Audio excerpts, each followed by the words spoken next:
In the village of Umuaka, there was a girl named Nneka. She lived alone in a quiet mud brick house just past the footpath where the palm trees leaned. Most people in the village didn't notice her. She didn't speak much. She didn't argue in the market. She didn't dress like the other girls. But every morning, before the cocks crowed, Nneka prayed. Her mat was worn, her knees were scarred, her voice was soft. But the heaven she spoke to always answered. It was during the dry season, when the river shrank and the yam barns grew empty, that she heard it. Bake bread every morning, and do not ask why. She opened her eyes. No one was there, but the voice was real, and it would not leave her. That morning, Nneka rose before the sun. She fetched water from the nearly dry stream, ground millet with steady hands, and lit the fire in her clay oven. She had no yeast, no butter, no spices, only faith and flour. The neighbors passing by laughed quietly. Who is she baking for?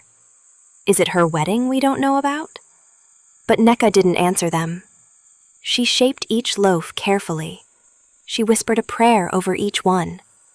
By the time the sun lifted, the smell of warm bread danced through the air.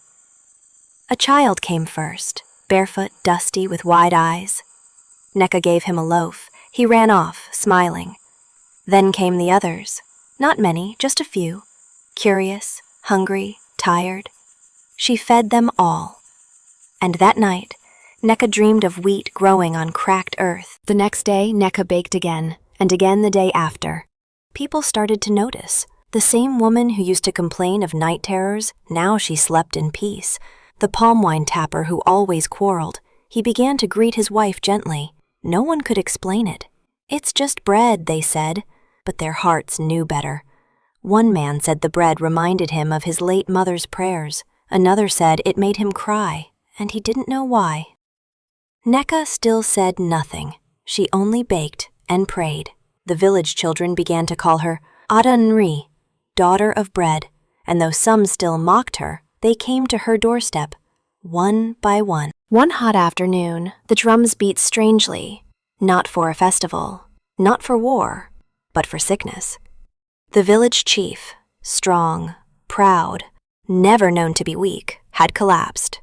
The elders gathered. They sent for herbs, for prayers, for the local healer, but nothing worked. He must have eaten something cursed, some whispered. Others said, this is no ordinary illness. His spirit is under attack. His wives wept. His sons stood silent. And still, the chief did not rise.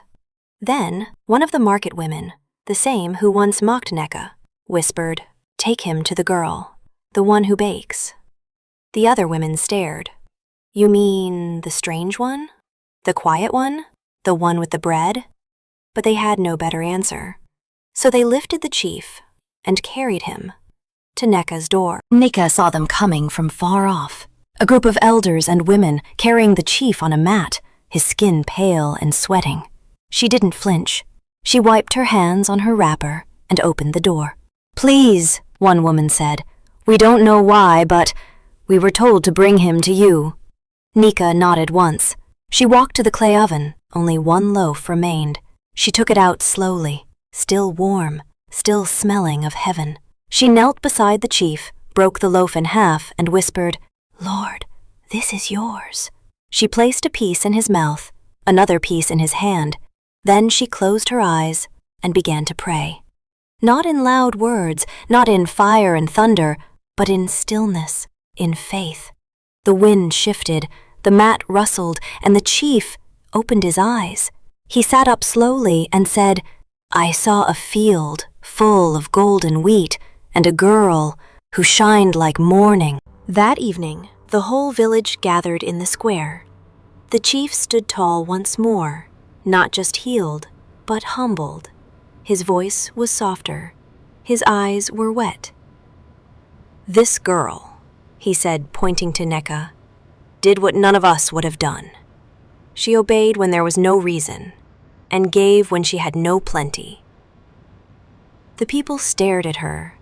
The same ones who mocked now bowed their heads. Nneka didn't speak. She only looked at the sky and smiled. Then an elder woman stepped forward. She had once been a prophetess, long silent. Her voice cracked as she said, "The Spirit of the Lord has passed through this village, not in thunder, but in flower, not with swords, but with a quiet fire."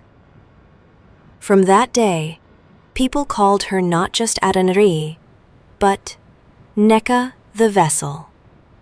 And the village of Umuaka would never forget that sometimes God chooses the quietest hands to carry the loudest miracles.